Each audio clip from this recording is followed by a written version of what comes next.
Hello and welcome to another episode of Who Knew in the Moment, the podcast. Today I'm honored to have Liz Hartmann with me.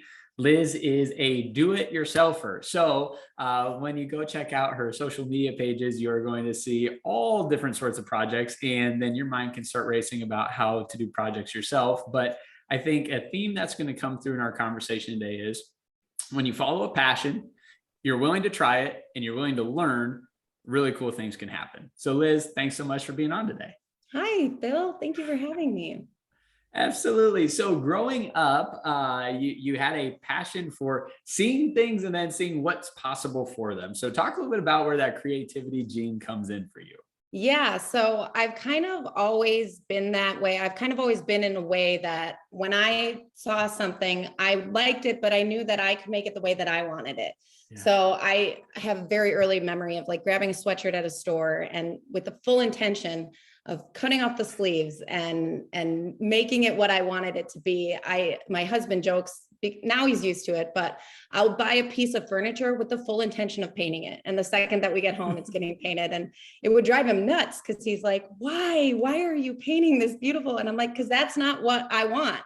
So he would always say, why don't you just buy what you want? And my answer was, they don't make what I want. I know what I want and I want to, and so I don't know. I've just always kind of been that way. And now it's just developed into this career, which is wild. So yeah. So with that, were you ever into like art and those types of classes, or was it the school side of artistic outlets wasn't so much, but the real life application was more for me? Yeah, I've always loved, I definitely like scientific versus creative mind. I'm definitely a creative mind. I've always loved art. I'm not great at art, but I enjoyed it. I'm a very crafty person. So there was a lot of like, I don't know, making little signs and things like that. But yeah, I've always kind of been artistic and creative in that way. I loved writing in school. That was because I could just get creative with that. So definitely that type of mind inside this brain or inside this head of mine. Yeah. Now, with having the creative outlet of whether it's creating something or writing, talk about what that allowed you to have from an emotional standpoint, just in your personal life.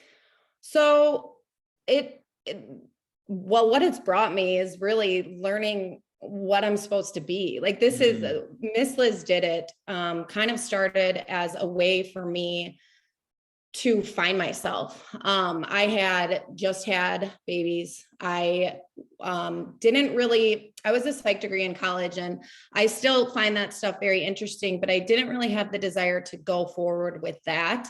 And so I did a lot of odd job type things after college. Like I worked in a daycare center. I ran an in-home daycare for a while. I worked for a medical sales company. So I did a lot of different things and always kind of felt like, this isn't enough. Like, it's just, I just needed more. And so after I had kids, I was running an in-home daycare and I loved it. And I love kids and I've always worked with kids. But I just needed something to identify myself with other than taking care of babies, which is fine and admirable and wonderful. And some people find so much fulfillment through that.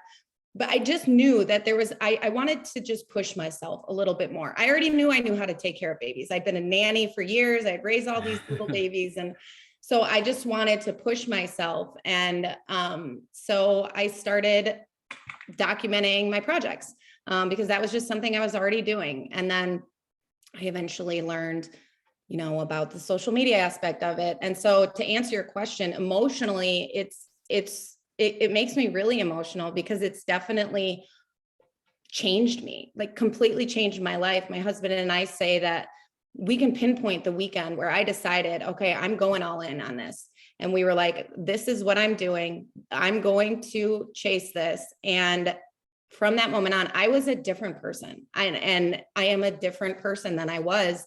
People who knew me 5 years ago, I don't think that they know, it's a different, I literally have changed because of it. So I'm very grateful that I had the drive. I don't really know where that came from because honestly, the rest of my life, I've kind of just been like a middle of the line, like C's get degrees, like good enough type of gal. But then with this, I think it was probably once I saw the potential and once I saw that it could be what I want it to be. And once I saw that I was actually good at it, then it was like, okay, now I can't stop. I need to, and maybe it was my kids a little bit too, showing them I'm going to do this and I'm going to do it the absolute best I can. Now, there's a ton to unpack from that, but to rewind and just start with a little bit, you talked about working different jobs that, I just wasn't passionate about it, right? I enjoyed it. There were aspects of it. I think that's a lot of people, right? They find something and then they say, well, I enjoy it enough, so I will continue doing that, opposed to making the tough decision, which is pivoting into the unknown, right? And Absolutely. Who knows what's going to happen. What would be encouragement you would have in, having lived through it now, going back to somebody who's maybe where you were 10 years ago and saying, think about trying this, think about taking a pivot? So I would say, we always say, if it's scary, if you're in life and you have a decision to make and it's scary, that's the thing you should probably do. Because if you're that scared of it, then it's worth it. You're not, if something isn't worth it, it's going to be easy and you're not going to be afraid of it. So we always say, if it's scary, that's what you should do. Certainly chase, like just go for it. You're going to do it. People have said, I want to start an Instagram account, or I want to start DIYing and I just don't know if it'll work. But if you want it, it will. Like 100, I firmly believe that if you truly, truly believe in something and you want it that bad, it's going to work out. Like that's just the end of it. It just will, because a door will open and you'll see the opportunity and things will just line up. I really believe that putting it out there and saying, this is what I'm going to do, will guide your path. And certainly there's going to be roadblocks and certainly there's going to be challenges, but I think persistence and just trying, that's kind of has become my whole mantra with my Miss Liz Did It account is, yes, you can, because so many people are paralyzed because they are afraid to try. And I was terrified to not succeed. And I fail all the time. I make mistakes all the time, but yes, you can do it. I guarantee it. And there's still a ton of stuff that I don't know how to do and that I don't do well, but I'm going to learn it and I'm going to enjoy it. And it's going to be hard and I'm going to be mad in the moment. And I'm going to say, why did I do this? I can't, what am I doing with my life? But then at the end of it, that feeling of accomplishment, that's a pretty powerful thing, I think. Yeah. Tony Robbins says it this way.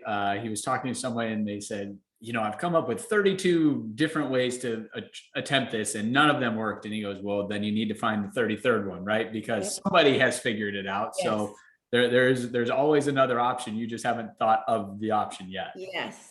We actually, when we moved into this house, had a couple contractors helping us with some stuff. And one of them said, there's always a solution, because we would find pipes in the wall and, oh, we can't do that. There's always a solution. It's just getting there. It's just finding it. So.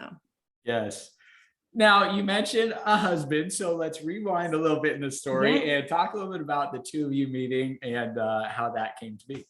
So my husband, Kenny, and I met in college at Marquette University in Milwaukee. And it's funny, when you and I were talking previously, him going to Marquette is definitely one of those moments that we talk about all the time, because he almost didn't go there. I had relatives. I was kind of always planning. It was just kind of, I figured I would always go there. I grew up near there. I had relatives that went there, but he almost went and joined the Air Force. Wow. And we always talk about, what if that hadn't happened? And oh my gosh, our lives would be so different. And so there's also, like with our kids, there's also been things that if hard things didn't happen, it wouldn't have worked out the way it was. But I'm sorry, I'm going off topic.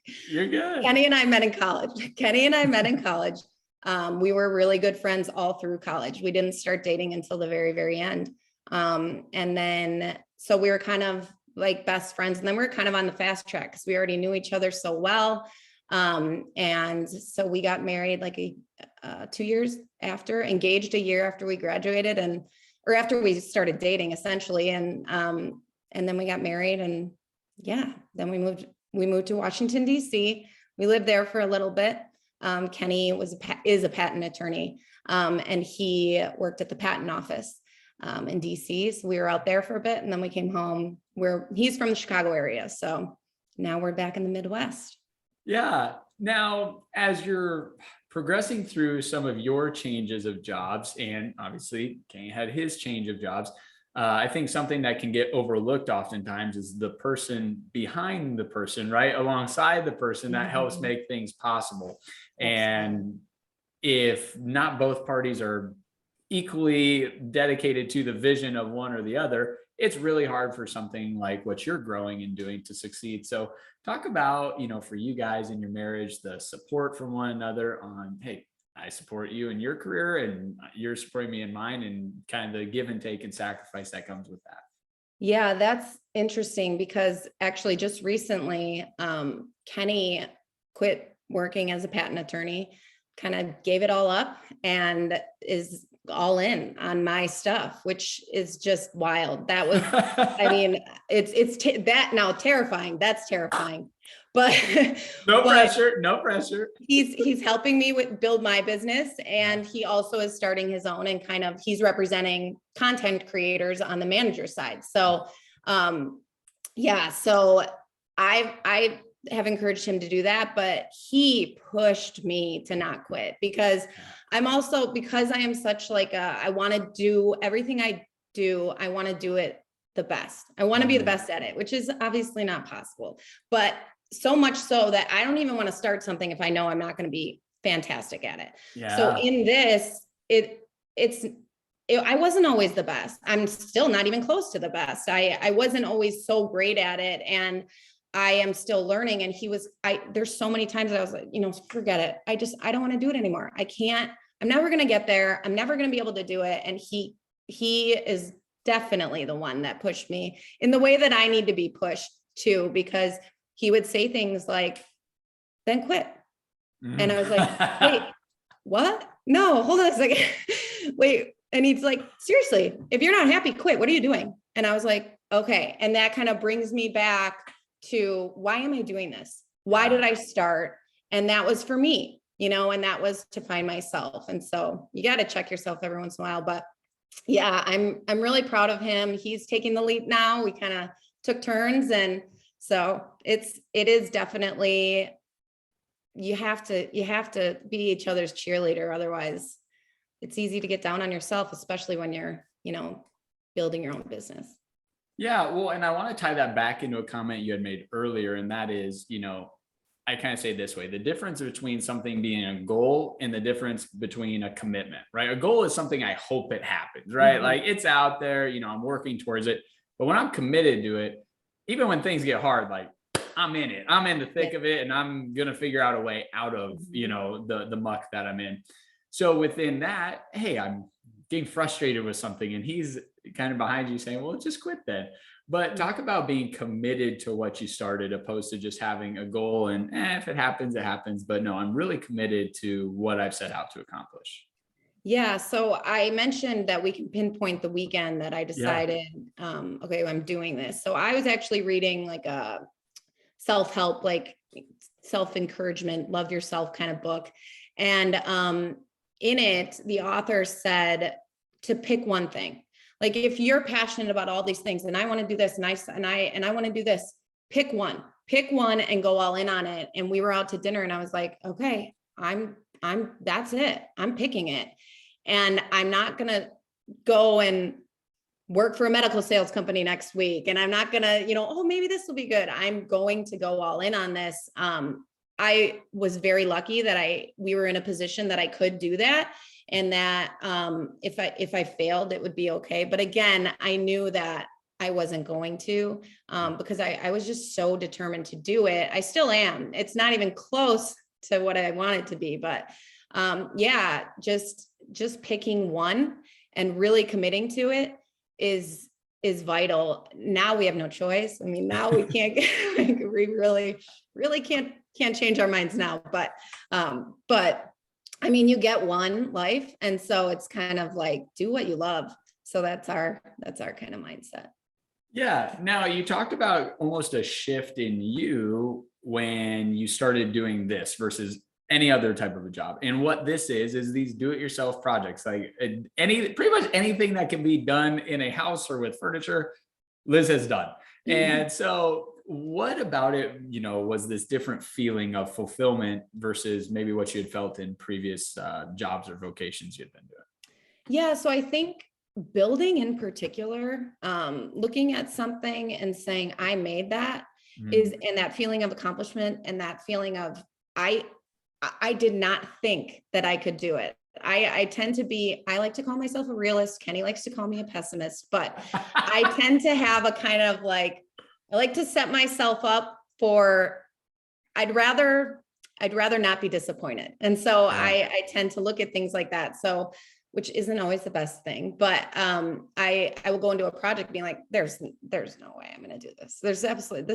And there's every single project I have a moment where I'm like, this was definitely a mistake. But then when you come out on the other side, it's so amazing to feel, okay, I conquered that feeling of I did that and I didn't think I could is just, it's powerful. It's very, very powerful. So how did those two differing opinions come to meet for you? The one, hey, choose the scary route, but I also always want to accomplish the thing I set out on. I mean, is there some internal battle that happens in the mind on decisions, or what's going on there?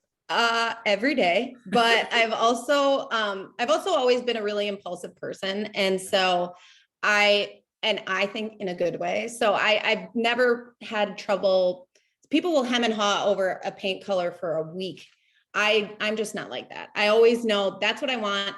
I always have an idea of what I want. So, but with starting this journey, it was different because I'd never really been successful in my career yet, I guess. And so that was something that I didn't know that I could do. Yeah. And so, yeah, there's certainly doubt. The comparison game is an evil thing. And, but you just got to keep reminding yourself, at least I do, constantly have to remind myself to remember my why, remember my reason. Why did I do this? Because if you don't, then once you go down that hole, you're not getting out. So I have to be very mindful of that. And I have to really check myself and not let myself do that. Every once in a while, it's all right to have a day and be down, but you got to just check yourself. Otherwise, who's going to, Well, and when I hear you say impulsive, making a quick decision, I think if you're very aligned with where you're trying to go, that's not a bad thing, right? Right. You know where you're trying to go. I know you used a very specific example of picking a paint color, but let's just talk about any other thing, right? If I have a clear-cut path of, I know I'm trying to go to this spot, I think making that quick decision's a good thing, because otherwise you might waste a bunch of time wondering, and to your point, going back and forth of, well, what's the right choice? Whereas if I'm clear cut and I know where I'm going, it's easier to make that quick decision. Yeah, absolutely. I mean, I think there's a reason why the phrase "go with your gut" exists. And I think that there's something to be said for following your intuition, for sure. So I don't know if this is the weekend you talked about, but in February of 2019, a blog and an Instagram account are created. So talk about the beginning of this. Yes, that is the weekend. Actually, it was probably a couple days before that, but that weekend I sat down and just started writing and figured out how to build a website. And I just did it. And I started I wasn't always Miss Liz Did It on my Instagram. I started as like a home decor account. And I found a workshop in downtown Chicago that I went to about blogging. And through that, I met a couple of like lifestyle influencers, and I was talking to them, and they actually, were the ones that said, you can totally do this for home decor. And I was like, what? I didn't even know. I kind of thought like, if you were an influencer, you were either a celebrity or like a lifestyle person, some of the like fashion people that I personally followed. And so I had no idea. And then I discovered this wonderful community of DIYers that are documenting their journey. So yeah, I just did it, and it wasn't quick. I mean, it was, well, in the grand scheme, I guess it was, but like at first it was slow. It took me a really long time, and it was hours and hours and hours a day dedicating to, I'm going to do these things every single day in order to try and do this. And I'm going to invest in my decision to do this. And I'm going to take courses and I'm going to learn how to do it. And so once I committed, and then once you put money in on it, then it's a little harder to go back on it. So once I started taking these courses and going to these workshops, then, and slowly growing and seeing, that what I was doing was working, and that I had talent to do it. I mean, that's a hard thing to say about yourself without sounding arrogant, but I'll say it for you. You got a lot of talent to do it. To be able to know, okay, I really think I might be able to do this. So that's when I just kept going, and here we are. Well, with that, so many times people look at seminars, trainings, coaching as an expense, right? Mm-hmm. Oh, well, that costs me money though, and I'm trying to make money, so this is not what I want to spend money on. Inevitably, though, without spending that money, it's either going to take you a lot longer, or you just may never figure out some of the things you need to know to have the success you'd like. So talk about that in your life, and just being able to make an investment in yourself and in your business, and the gains and the payoff that comes from that. Yeah. So in the beginning, the first big investment I did was take a course that was put on by another DIY influencer that was wildly successful. And sure, I can Google all day, how do you build an Instagram account? How do you, get more followers? How do you grow? I can do that all day long, but to hear from somebody who's done it and who's been through it, and just to make that connection, to me, was worth it. And I do believe you have to spend money to make money. And so I took a little bit of money, and it was a risk, but again, if you're determined to do it, it's going to be worth it.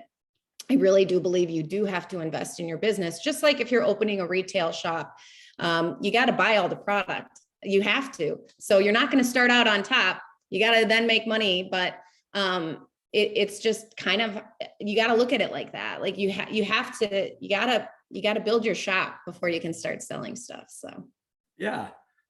Now, part of your unique skill and ability is kind of like we talked about earlier with the clothing.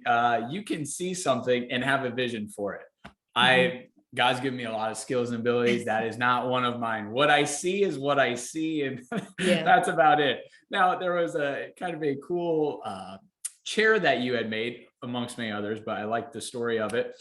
You see a post on Facebook, hey, free chair, come swing by if you want it. And you go out, get it, completely redo it, paint it, change it.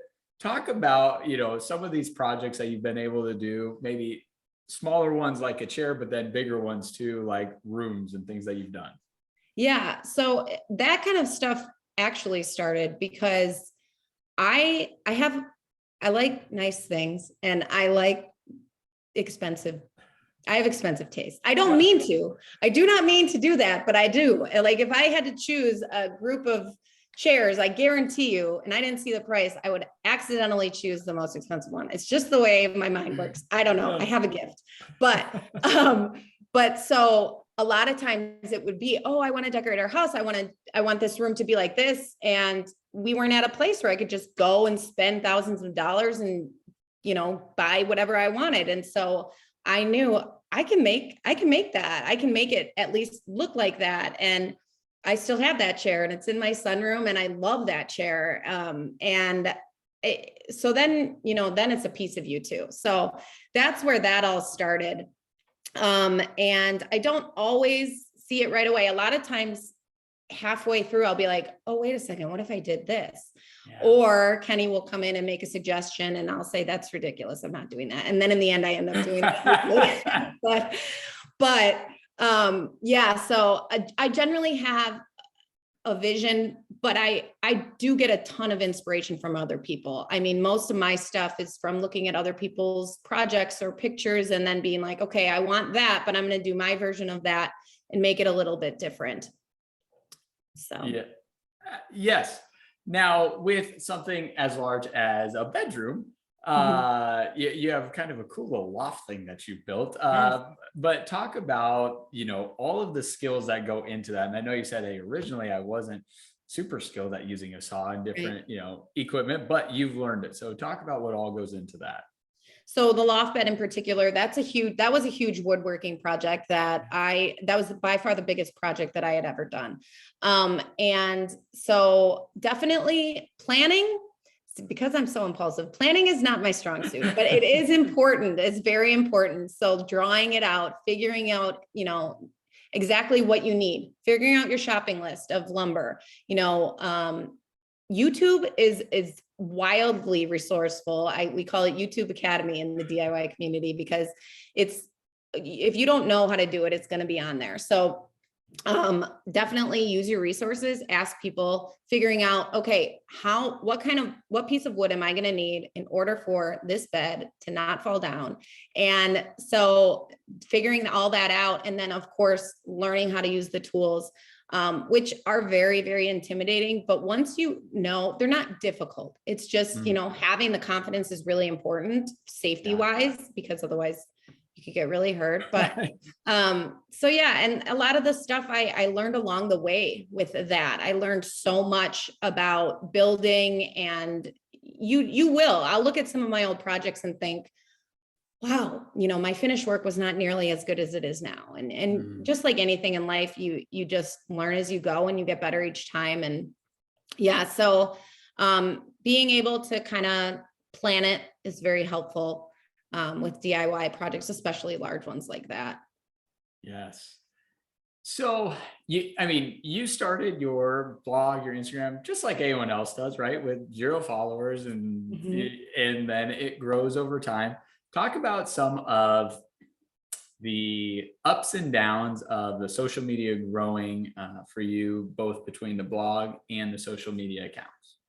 So when I started, my goal was to get 1,000 people on Instagram that didn't know me, that weren't my family or friends or anything. And it took a while. That alone took like 9 months. But then it started going quicker and quicker. And then it was, hitting 10K, because back then it was 10K is when you could have the swipe up links. Then you can start selling stuff and actually start making money. And so, that was my goal. Downs all the time.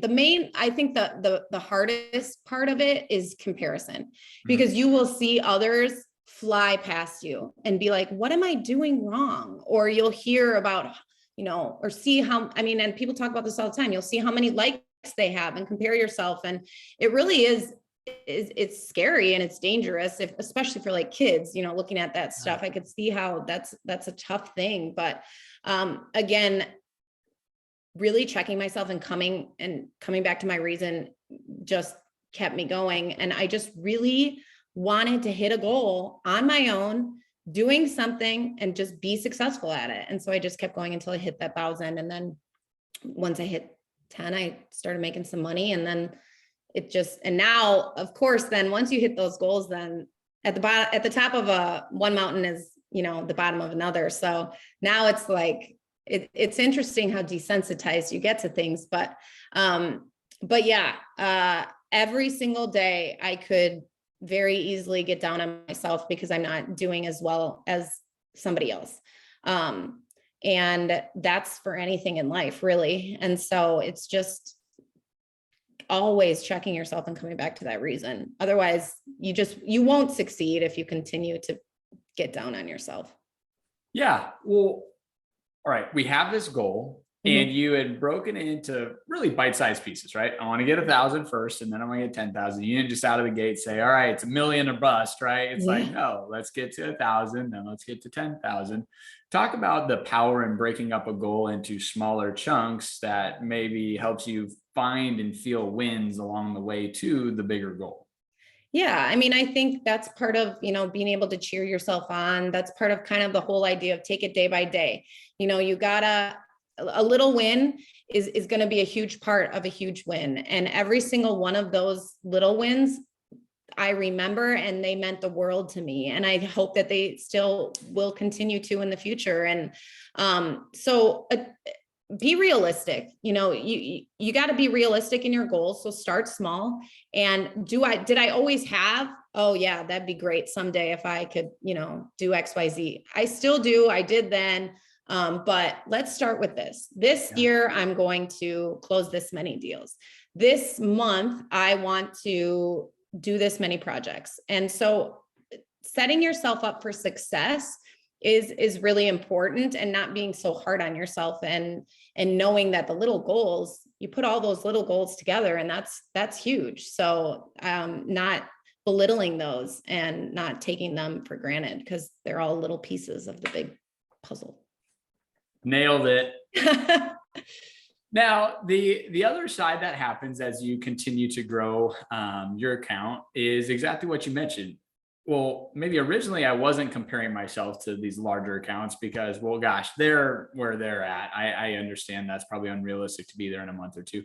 But now you've grown to a good size. And you said there's this comparison game that happens. So how do you handle that from an emotional and a logical standpoint for you, knowing I'm still aspiring to grow and do more? Yeah. So I'm not, in the grand scheme of DIY influencers, I'm not huge. I'm really not. There's a lot of accounts that are way bigger than me and way more successful than me.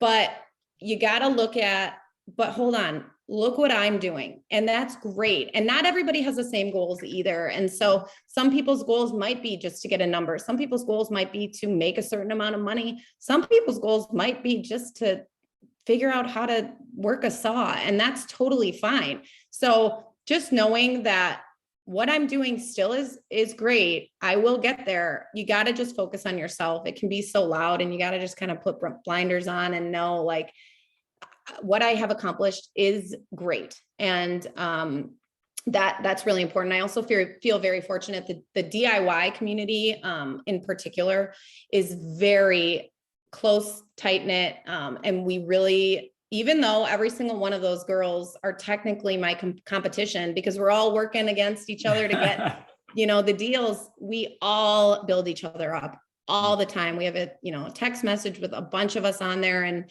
it's sharing contact information. Have you guys worked with this brand? What do you have advice on how I could do this? And so I feel very lucky to be in that particular niche, because we're just not interested in tearing each other down. I don't know what it's like in other areas, but so that is really helpful, because anytime that I have a bad day, there's a group of people who understand what I'm going through and who do it on a daily basis that I can come to and be like, you guys, I don't even know if and they will listen. You've got this, so find your people. Definitely. That's really important, because you can cheer yourself on all day. And that's the most important, but you got to find your people too. Talk about the power of support, but then also, if there's been anyone in your life or through this journey that saw a vision of what you were capable of, maybe before you even saw what you were capable of. I was just thinking that. So my husband, Kenny, by far, he believed this could be way bigger than I ever believed. And again, a lot of that is I'm a little bit of a half glass empty kind of gal, and he's definitely a half glass full kind of guy. But he has said from day one that this is it. This is what this can be whatever you want it to be. And he knew. And I still, to this day, I'll be like, I don't know, man. I don't know if this is right for me. And he still has these crazy, wild dreams for me. And he truly believes them. And that's pretty powerful too, because when you have somebody behind you that truly believes in you, and not just because, like, of course, my family, my parents, my siblings, they all believe in me. And that's amazing. But they kind of have to, like they like, of course, they kind of have to believe that, yeah, you're going to be great. Yeah, I believe in you. And I don't mean to downplay them, because they're my biggest cheerleaders too. They're constantly constantly building me up. I actually was joking with my mom the other day and said, Mom, I could paint a wall like a disgusting design, and you would be like, you're amazing. You're the most, you blow my mind every day, you know? So yeah, definitely having those people behind you that believe in you more than you even believe in yourself, that keeps you accountable too. So I don't want to give up, because I know there's all these people that believe in me, and I don't want to let anybody down, but also they're right. You know, they continue to prove me wrong when I'm down on it. Yes. Now, as your accounts are growing and the projects you're doing are getting bigger, you start getting deals with different companies to, help promote their brand. So talk about that and how some of those first ones came around and the type of deals you do today. So when I first started working with brands, I was really, really excited to just get a product. And if somebody would send me a product, which I'm still, that's wonderful. You know, I love that, but that doesn't pay my mortgage. And so,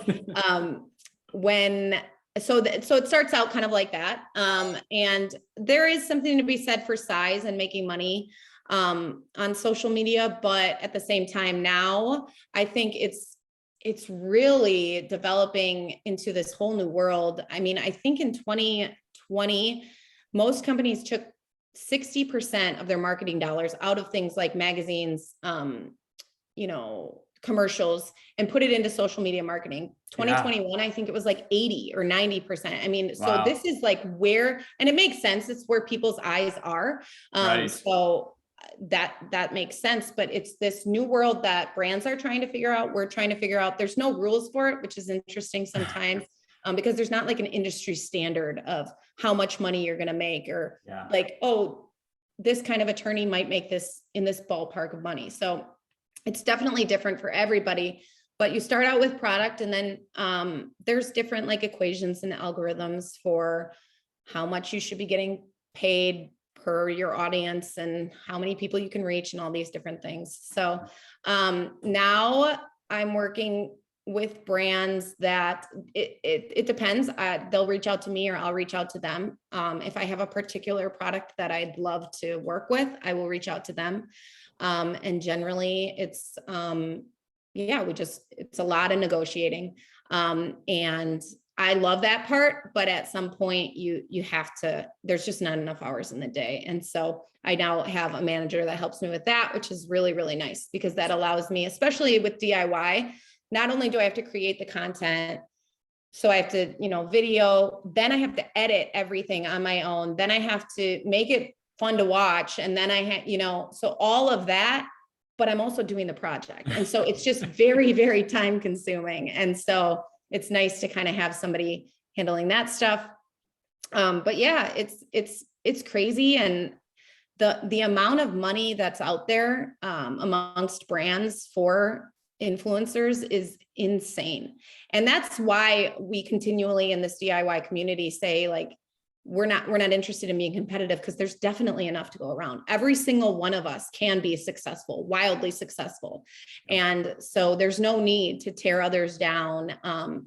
Do I want to be as successful as I can be? Absolutely. But I'm still like thrilled when I see somebody else have their win, and so, because it's insane how much there is. And I really think that this is just getting started as the way that companies market. And it will evolve, and there'll be other platforms, and someday Instagram won't be a thing anymore. And so it will definitely change. But I do think, this is where the consumer's eyes are. And so I think it'd be foolish not to advertise that way. Yes. So you get your guys' home to all these cool, looks and feels, and then you decide, like anyone else would, right? Well, why stay? I mean, it's how we want it. We better go ahead and sell it and move. Yeah. Talk about how this whole story came about. It sounds like there was a bunch of just kind of random events that ended up falling in place. So yes, give it us was the full very, very serendipitous. We lived about 5 minutes down the road in a newer house that was pretty much all done.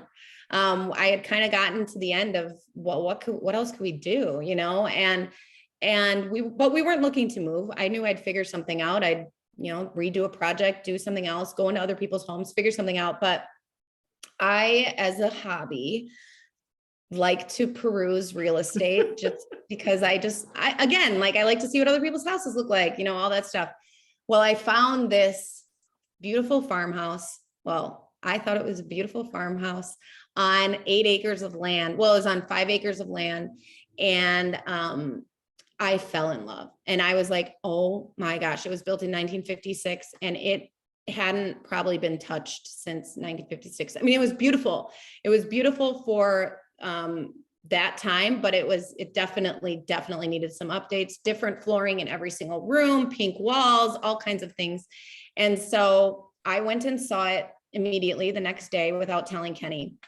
And and I went and I walked through with the realtor and I got in my car and there's this app called Marco Polo. It's like a video chat. Yeah. So I was Marco Poloing with a couple of my DIY friends. And I was like, you guys, I have to tell Kenny I'm in love with another house. And I mean, I get chills talking about it because I just knew, I just was like, this is where we are supposed to be. Like we have to figure this out. And so I went home and I told him about it. And he was like a hard no. Because he looked up the listing and he was like, no, we're not doing that. And so I finally convinced him just to go see it. And so he went to go see it. And it was, last year. And so we're all wearing masks and walking through. And as we're walking through, he sees my eyes, getting bigger. And I see him just like getting more pale as we go, like around every turn, just because he doesn't see things, he can't he couldn't see past the work at that time. As like much as he can see that I'm, have faith in me. I think it was just dollar signs to him. Like, oh my gosh, how are we going to do this? And so we get in the car and I was like, what do you think? And he said, oh, we were driving home and he pulled the car over and he was like, I'm sorry, I think I'm going to throw up. And he literally he was physically ill. And I was like, oh my God, you hated it that bad? And he was like, no, he's like, well, yeah, but also I know that I'm going to just crush you right now. And because he was like, I'm sorry, I am a hard no. Like there's no way, I'm sorry. And I was like, oh my God. I mean, he doesn't really tell me no. And so I was like, oh my gosh, like he generally will, if I have an idea, entertain it at least. And so I was crushed. And after many discussions and arguments, a few here and there, I convinced, so then the market just like literally that week, the market went insane. And so I was like, hold on a second. We could get way more for our house than I thought that we could. Can we just crunch numbers? Please, can we just crunch numbers?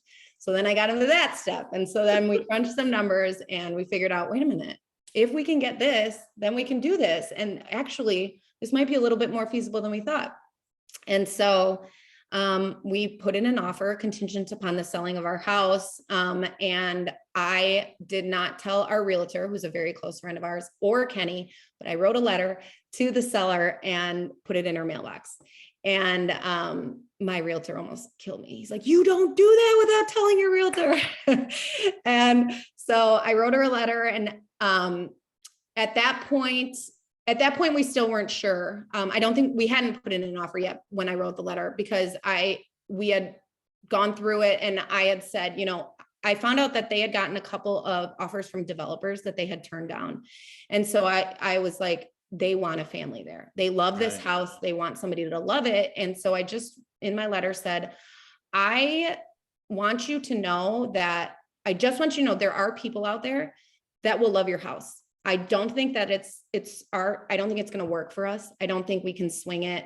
But walking through that house, I felt the love in those walls. I felt the memories that were made there. I think just even walking through your house kind of changed me. So I just want you to know, don't give up, because it had been on the market for quite a while. Yeah. There are people that will love that place.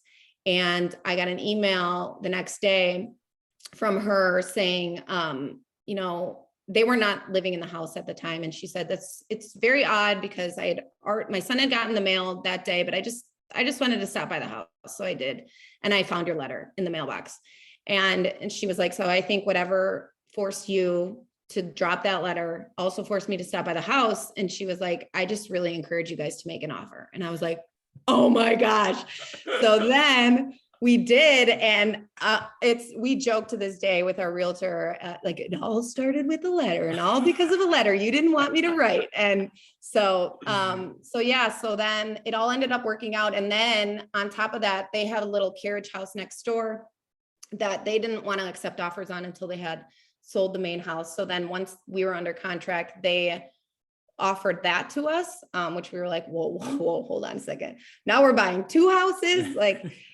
But then my mom recently moved down to Illinois to live near us. And so she was living very close. And we were like, oh, wait, maybe mom could live in that house. And so now we have the full 8 acres. And because otherwise somebody was going to knock that little house down and build a house next to us, I'm sure. And so it's just really just thing after thing after thing has just serendipitously happened. Our offer on our house fell through the night we moved out. And they walked 4 days before closing. Well, we canceled the deal. It was a big mess, but we ended up getting a better deal, which gave us, more opportunity to do more things with this house. And so it was just, we truly feel, and now I should mention that Kenny strongly believes that this is where we were supposed to be.